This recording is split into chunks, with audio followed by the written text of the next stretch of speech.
We are back, baby. There goes Davis. Oh my God! Davis is going to run it all the way back. Auburn's going to win the football game. Hello and welcome to this episode of War Eagle Weekly. How are we doing, Josh? I wouldn't say we're back. We got a W, but no. I wouldn't say we're back. No, we are definitely not back. It was a win. It was a win. We'll say that and leave it there. Josh, I can guarantee you the people are excited that you are back with us this week. We got some comments about people wishing you were there. They do not like listening to me for 15 straight minutes or 10 minutes straight. I can tell you that much. So I too am glad that you are back. Let's dive right into it. Auburn beats Arkansas in a very rainy Saturday. Um, man, there are moments where it felt good to win. It really did. But then there's other moments where there's just still so much that needs to be done. And I'm gonna live by my own philosophy that I've been living by, and that is I am going to enjoy the win. Allow winning to feel as good or better than losing feels bad. So I am going to enjoy this win, even though it could have been better, Josh. It definitely could have been better. I mean, it's the same old offense week in and week out. 110% this W belongs to everyone on that defense. We forced 4 straight turnovers on 4 consecutive drives from Arkansas in the fourth friggin' quarter. So it's kind of insane that all that happened. Shout out to Rayshon Pleasant, dude. He picked one hell of a game to come out on, man. That was great. So let's just hope we can continue this against Kentucky and then Vandy. We all know we want that payback, but I mean, I was encouraged that Hugh Freeze had the cojones to actually bench Jackson Arnold after the first half. I hate that it took him so long to do so. He should have been pulled right after the interception. He was. He was But pulled. He was pulled. was it? Daniels played the very next possession. I think it was just to I take could a have knee. swore he had but one more he possession. no. I think you're right and I'm wrong as Yeah. per usual. But the stat line didn't look great once No. Ashton Daniels came in, but the offense looked revitalized and actually looked excited to go back out on the field and play. So that is encouraging in itself. Yeah, I think the whole team looked revitalized and just ready to run through a wall. So, but a big contributor on offense, although Jackson Arnold was not the answer once again, and Daniels had an okay game. Jeremiah Cobb had a phenomenal game. Welcome to the He's a SEC, Jeremiah Cobb. monster, dude. Yeah, He's a 28 motherfucking carries. monster. 28 carries, and Nuts. the dude just went off. Now, Arkansas is the worst defense in the SEC, so there is a little bit of that. But Jeremiah has shown us all year that he can run the rock. Yeah, I mean, I don't know why you would want to take the ball out of his hands. At this point, it's like taking the ball out of Jarquez Hunter's hands, which you did a shit ton. Yeah. I mean, it was just a breath of fresh air for him to get that many carries because that's more carries in one game he's had in the past 2 or 3 games combined. Yep. So it's very refreshing to see them stick to what the offense is actually good at because the offensive line they look competent in the run game. It's nuts how much better they look running the ball than pass protecting. Yep. And when you're running the ball on the road, even though there was only like 12,000 fans in the stadium, it didn't get particularly loud. But when you're running the ball, when the ball is hiked, you can just fire off. You're not trying to beat the pass rusher, and so you have less false starts from your left tackle. Who knew? I mean, it was a whole new thing. And no, shout out to Xavier Chaplin though. He's had a good few games. Yeah, like has. consecutively. He's had some good games. They must have got him some hearing aids or something, dude, because he's been hearing the Maybe. snap. And the other thing is, Jeremiah Cobb went out there and just he right before he basically allowed Jackson Arnold to make the pick six throw because he led us all the way down the field, and we get inside the red zone and Hugh decides to just now let's run an RPO if that's what it was, So or dumb. it was a called pass. I don't we don't know. And and so it's just like, hey, it's working. It's led you all the way down the field. Why are we not doing it again and continue to do it until they stop us? But Jeremiah Cobb just absolutely phenomenal. The defense had those four turnovers, and the defense really came to play. But Jeremiah Cobb just was a man amongst boys on Saturday, and was a huge, huge reason why we ended up winning that game. Now, so after Jackson Arnold throws the pick six, Daniels comes in, and like you said, the stat line didn't look great, but there were things that he did that just looked phenomenal, and things that he did that hopefully he works on, You and mean actually trying to throw the deep ball? yeah, yeah. Hey, he connected. He connected on the two that he He needed to did. connect on, and he would have thrown a touchdown pass to Malcolm Simmons if Malcolm Simmons didn't do what all receivers are taught to do, which is come back to your quarterback whenever he's scrambling. And so I can't fault Malcolm Simmons for that missed opportunity in the red zone, especially since he was wide open and did his job there. So, but I think Daniels is much better in the sense that he's going to get the ball out on time. That's the biggest complaint I have had about Jackson Arnold. And this week Auburn released a video showing all three quarterbacks making throws.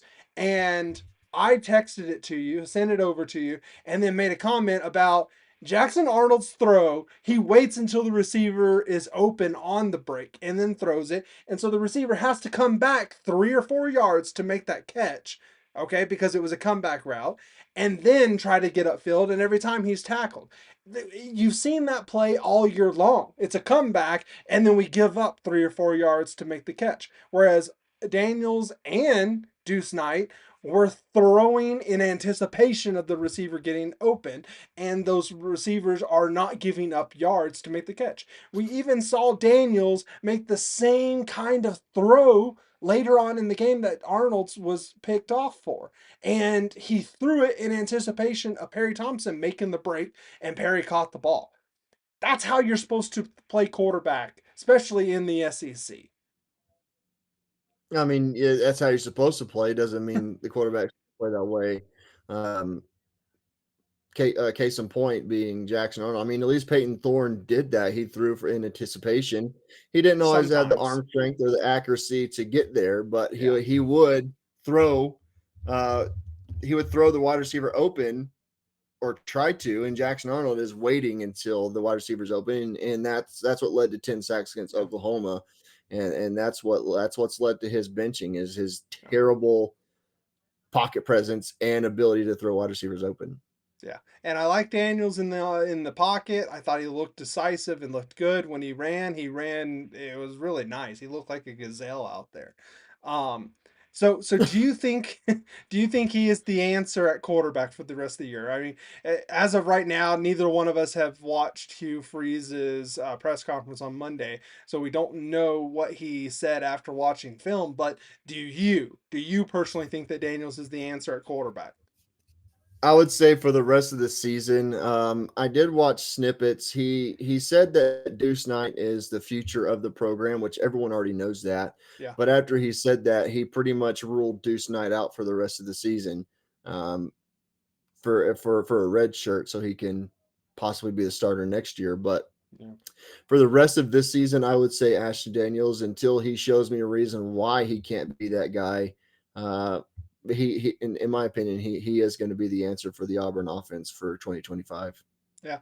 I mean, there's a huge difference in what I saw. Yes, the offense didn't score touchdowns once Daniels came in. I would have loved to see that. I would have loved to be able to see us put up more points against this terrible defense of Arkansas's. But he put us in position to kick field goals that Alex McPherson could make. And Shout out to McPherson, I dude. was Six about for to say, six, dude. yeah, Get out. Dude had a career day, looked phenomenal. You could tell that there was so much confidence that got injected back into him. And winning games aside, yeah, you want what's best for him and you want him to succeed. Alec McPherson he's a monster, and so I'm really glad to see that. I'm glad that we'll be able to see him next year, and hopefully he has a great year next year as well. But yeah, 6 field goals in this game, just absolutely dominated. And another part of the team that dominated was defense. Man, they Oh my continue to gosh. sign Xavier Atkins. Dude is a Dude, give that man anything monster. he wants. Holy Give him shit. all the money he wants. Right? All of it. Yep. You said pay Cam Coleman and Xavier Atkins anything they want to keep them because holy Yep. shit, dude. They both just tore it up whenever they were out there. Cam Coleman only finished the game with 2 catches because he got rolled up on. But Xavier Atkins just was flying around. Taylor Green couldn't do anything. Taylor Green has been able to run all over SEC defenses this year, and Auburn was able to stop them. And this defense continues to hold teams 10 to 14 points below their season average. Yes, Arkansas scored 24 points, right? But I mean, 7 of it wasn't on the defense. No, I mean, this defense is special. They're one of only 4 teams in the entire country that allow only 24 points or less a game. Auburn's one of those 4. It's friggin' Yeah. nuts how well this defense is actually playing. We are wasting the defense. The season is wasted. I mean, the best we could hope for is a bowl game, which I think is still in the realm of I possibilities. We think we can have get 2 7 winnable wins. games still on the schedule.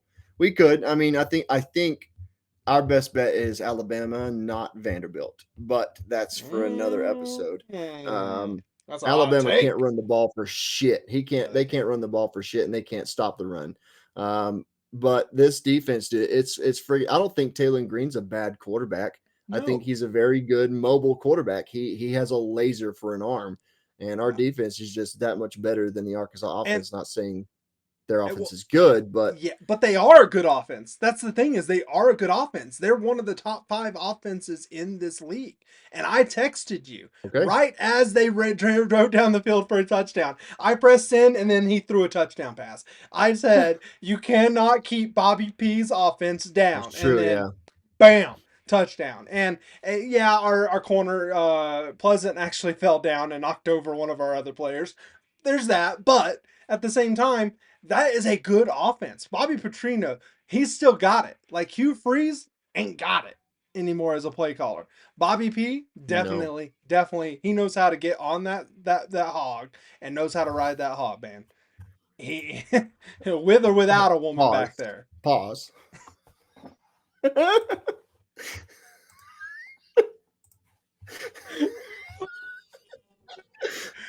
Oh, you love it. You love it.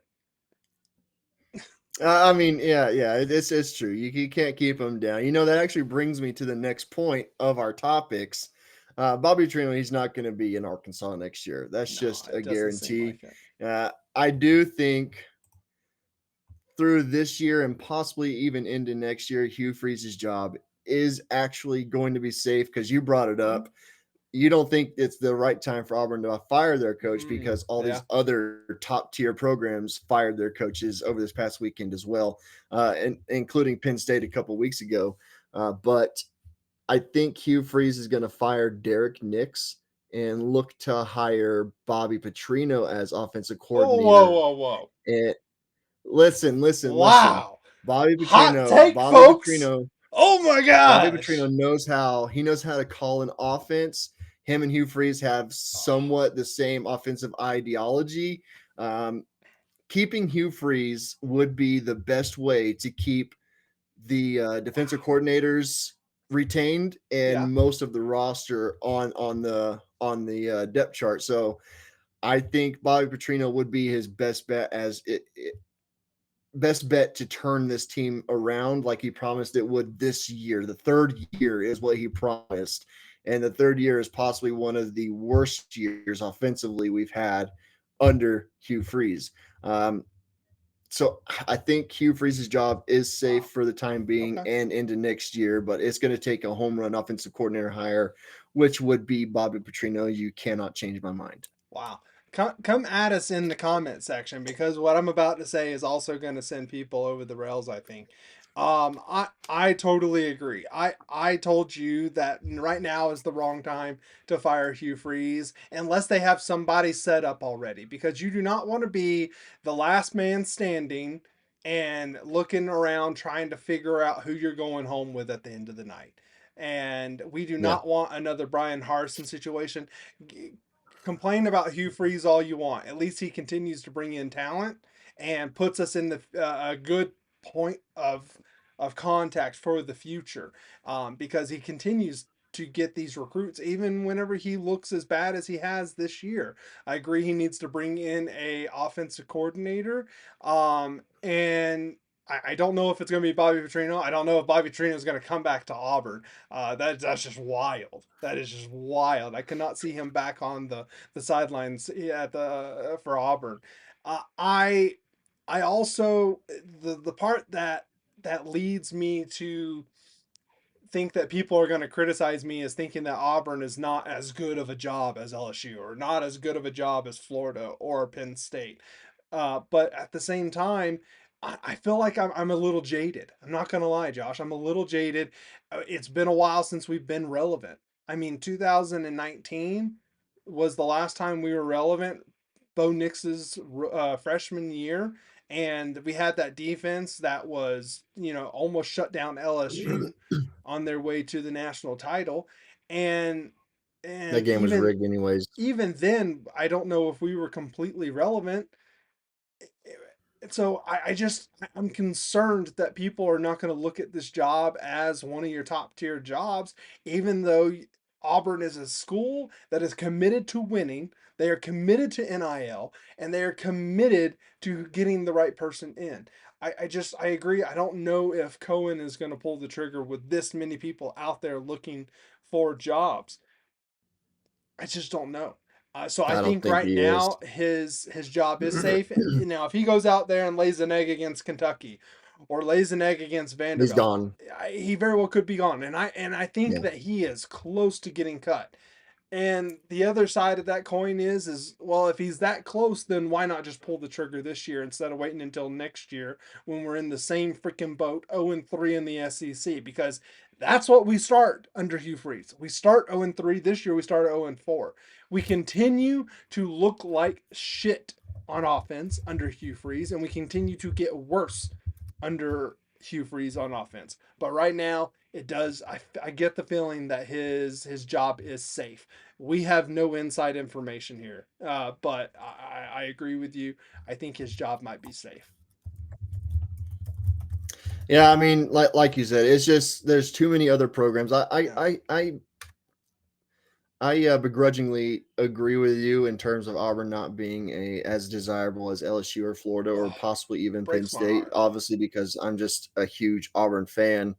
Um, but I think the best option would be to keep Hugh Freeze as the head coach of the Auburn Tigers moving forward for right now. I feel like right now Auburn is kind of in like the Titanfall stage where Titanfall released their game with a bunch of other top tier games coming at the same time, and now Auburn is That's in the a same kind deep of boat cut. because they want to fire their head coach, and we know he's a pretty decent head coach, just like Titanfall is a pretty decent game. But they had so many other AAA titles coming out at the same time, and all these other AAA schools are releasing their coaches Oh at the same time. So gosh. it's kind of like a give and take, man. You either want to cut your losses and start a whole new rebuild, which is what would happen if Hugh Freeze is fired. We would lose a shit ton of the talent we have on offense and Unless Durkin defense. is the Or answer. yeah, if you want to retain as much as you can on the roster, you would hire DJ Durkin. You see how those boys want to play for DJ Durkin. You got to imagine the offense would be kind of fired up as well if Durkin became the head coach. So Yeah. if they did fire freeze, DJ Durkin would be the next best option to keep the roster intact. So it's just one of those rocks and hard places that Auburn's in right now. They either got to bite the bullet or bite the bullet. So it's just one of those things they really have to discuss. Luckily, Hugh Freeze's buyout's only like 15 million, I think. So it's not It's not It's not crippling 50 like million Gus or Malzahn. 75 million. Yeah, it's nothing crazy like that. So, I mean, I'm all for Hugh Freeze getting at least another half year. It could very well happen, and Unfortunately, I don't know where I feel. I kind of go back and forth on this, Josh. I really do. Do you know what Auburn's offensive red zone rank is this year in FCS? they said it in the Arkansas game. I cannot remember what the number was. 126th. How 126th. many FBS schools are there, Cameron? I believe there's 130, Josh. Yeah, 130, 132. Yeah, Yeah, somewhere so around we're there. we're Yeah. literally bottom of the friggin' barrel. Do you know our offensive red zone rank was last year, Josh? No, I don't, Cameron. Enlighten me. 122. Son of a bitch. 122. So I'm telling you, if we were to get rid of Hugh Freeze, I don't think you or I are going to be coming on to this podcast and being like, oh, shit. They fired Hugh Freeze, and we're not going to be losing our minds. It's just not going to be that way. We are going to be totally okay with it. So if he does keep those offensive rankings, but our defense wins us the last 4 games of the season, does Hugh Freeze keep his job then? Even though I the offense is yeah, utter dog shit? I Yeah, think I so think so because too. I think they're going to ask him to find an offensive coordinator, and I honestly, in this day and age, find some offensive genius out there who is hella old. Bobby Okay, Petrino. maybe 50, 60 years old, so he's not going to be a good ball Bobby coach, Petrino. and just throw a bag at him. I cannot I, believe Bobby Petrino makes sense, but he does. he I does, mean, dude. He you look at does. the perfect example in my mind is what Vandy did. They go out and they get that guy from New Mexico State. He's an older guy. New Mexico State level was about as high up as he was going to be, and he came in and just made Vandy amazing and Relevant again. They actually got a irrelevant. 5-star plus quarterback to visit them this past week. When was the last time they had a 5-star anything visit them? I don't know. I don't know. Like the closest Ah, thing they had was Jordan Rogers. oh my gosh. Well, Josh, here's to Auburn being better than Vandy next year. Fingers crossed. War Eagle, baby. The War Damn Eagle. There goes Davis. Oh my God! Davis is going running all the way back. Auburn's going to win the football game.